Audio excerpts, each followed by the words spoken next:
Up next is the App of the Week segment. This is a segment dedicated to app demonstrations. Should you have an app that you would like to demonstrate for our listeners, feel free to send us the recording of such an app demo to contact us at blindandroidusers.com. And now for this week's episode, here's your App of the Week.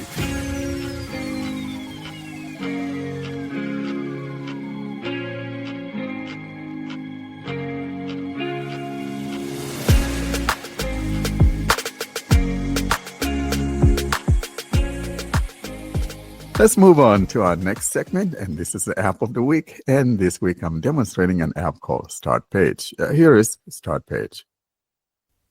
Hi, Warren here for Blind Android Users Podcast and for episode 206, App of the Week. This is demonstrating Startpage, Startpage. Startpage is both a browser and a search engine. For today's demonstration, I'll be utilizing my Galaxy S23 Plus running Android 14 and TalkBack 14.x. I am now on the play page of Startpage and will navigate to the About so we can hear the description and the history of the app. Afterwards, though, I'll take you through the tour of Startpage. Let's now navigate to the About and hear the description of the app. About this app. Heading: Google Play Store. Startpage. Details. Start here, stay private. Rocket into the future of online privacy with the Startpage private browser app. This free app is the easiest way to search with Startpage on your mobile device. With Startpage as your built-in, default search engine, you're assured that every search is protected. Trusted by millions worldwide, Startpage ensures your privacy by deleting all personal data and IP addresses with each search every single time. Key features: default private search. Startpage's private search engine provides users with detailed knowledge panels, instant answers, localized maps, and comprehensive image, video, and news search results, all without tracking or storing any search history. Clear all tabs and browsing history. Prevent privacy risks and cover your tracks with Zap by closing all open tabs and clearing browsing history with one button. Private browsing. Startpage's anonymous view feature lets you visit websites anonymously from your search results. Confidently browse in total privacy. Your location, IP address, DNS masked. Private tabs, securely open and manage multiple private tabs. Private maps, explore local results without revealing your actual location. Unprofiled search results, experience search without biases. Startpage delivers unprofiled results, ensuring a fair and impartial exploration of the web. Avoid targeted ads. Startpage prevents targeted search ads and invasive third-party retargeting ads. Strict European privacy standards. Trust in privacy that adheres to the highest European standards. Startpage prioritizes your data protection in line with rigorous GDPR privacy regulations. Take control of your online privacy today. Startpage has been trusted since 2006 by millions of users worldwide to protect privacy and provide best-in-class search results. Download the Startpage private browsing app for free and redefine your private search and browsing experience. App info. Version 129.0.6668.54.23. Updated on September 18, 2024. Downloads: 50,000 plus downloads. Download size: 65.66 megabytes. Required OS: Android 8.0 and up. Offered by Startpage. Released on July 18, 2024. And that's both the description and the history of the app. It does say it's updated on September 24th. However, looking around, it says November 11th. So I don't know what's going on. But that's the description and the history. I'll now navigate back, though, to the installation page and tap on that famous install and take the tour from here. Play Store. About this. Install. Button. Pending. Navigate up.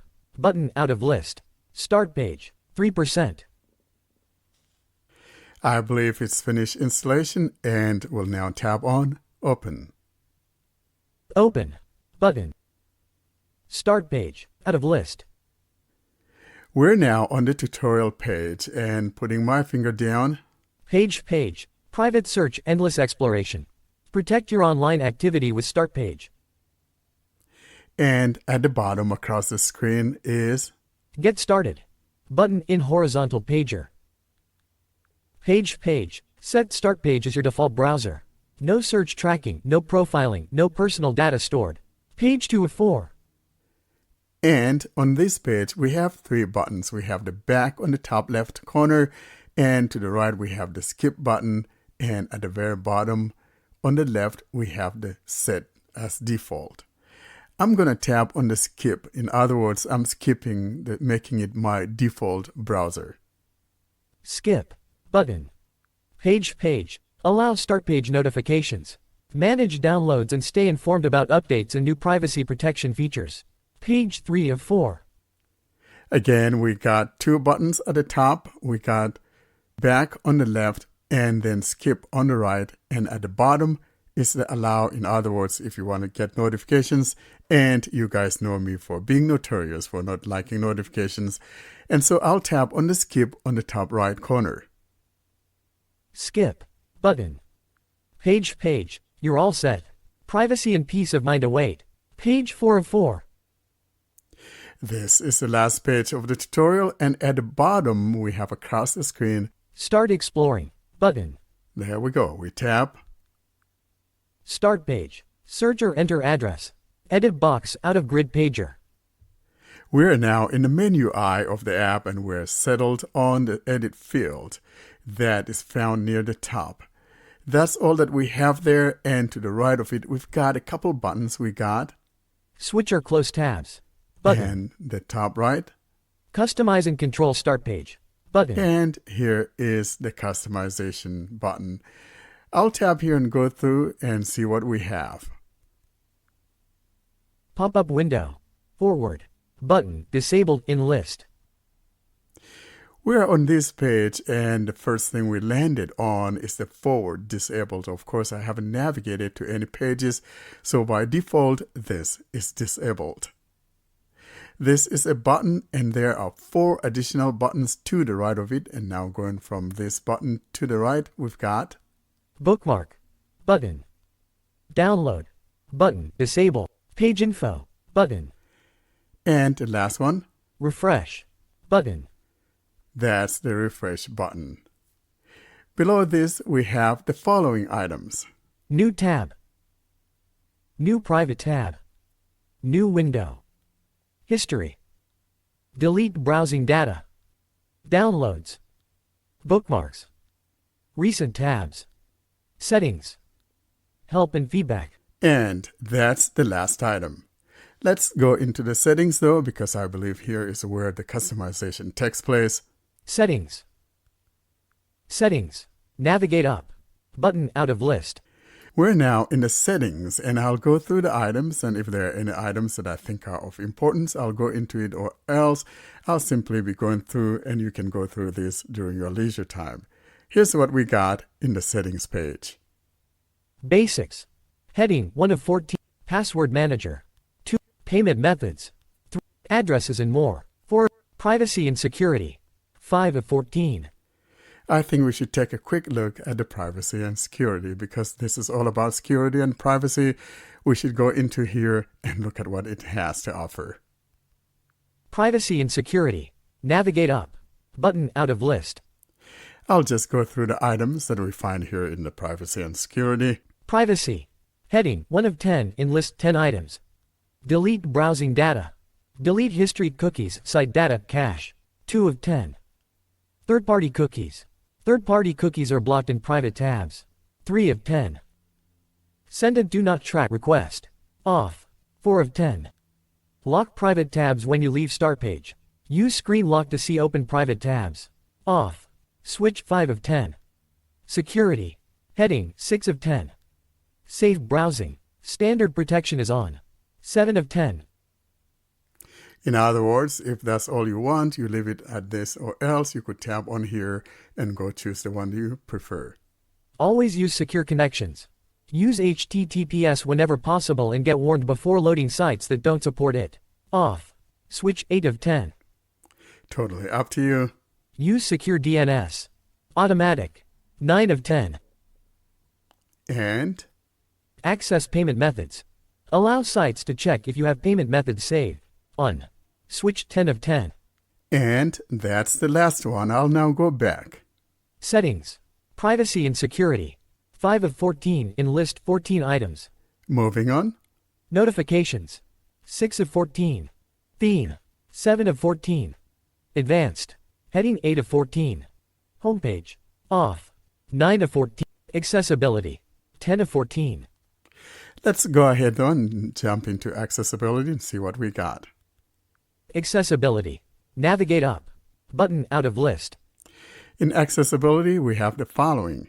Text scaling, 100%. Drag the slider until you can read this comfortably. Text should look at least this big after double tapping on a paragraph. 1 of 5. Text scaling set to 100%. Seek bar slider. Force enable zoom. Override a website's request to prevent zooming in. Off. Switch 2 of 5. Simplified view for web pages. Get notified when an article can be shown in simplified view. Off. Switch 3 of 5. Captions. 4 of 5. And Image descriptions. 5 of 5. that's the last one. Let's go back. Settings. Accessibility. 10 of 14 in list 14 items. Moving on. Site settings. 11 of 14. Languages. 12 of 14. Downloads. 13 of 14. About Startpage. 14 of 14. And that's the last item here in the settings. And that has been a quick tour of the Startpage. I hope you go into it and look at what it has to offer. What I do like about it, however, is the fact that when you open up web pages, it is not cluttered if you just customize it the way you want, and things are not getting refreshed as you'll get on other web browsers. That's one of the things I like about Startpage. I hope you like it and that you'll give it a try. Thanks for listening.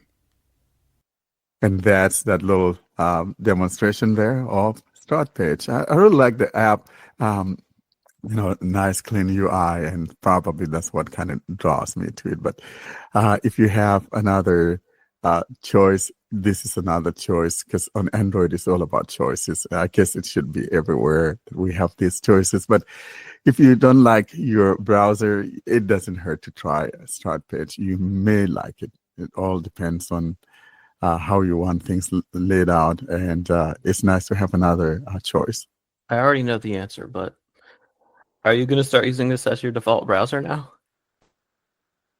Well, so there are certain items that I would rather use it for example. So I have, better open with. So there are certain pages that I would like to use it with. So I use better open with and then pick on Startpage for those web pages.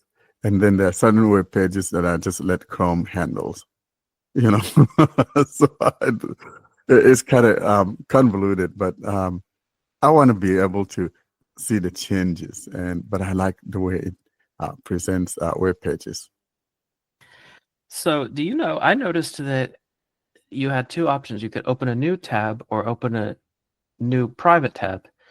Do you know what the difference between those are? Because wasn't the whole thing, the whole point of the app was that it's private? Like, what's the difference between a regular tab and a private tab? Is it like the amount of cookies that it allows or something like that? To be honest with you, I'm not sure. I didn't, look into that, to be honest. But if you go into that menu and if you want everything to be, totally private or whatever, you could set it to do that. So I think the open the new tab, if you've set it in the settings for everything to be private, it'll still be private. I don't know why the wording happens to be like that. It's kind of a little bit confusing, you would say. Yeah, because you might only want you might not want everything. Like cookies do help in some situations. So you might, especially if you're using it as your default browser, you might still want to be able to open things in a regular tab, and then that it's makes good sense. they still allow you to. Yeah.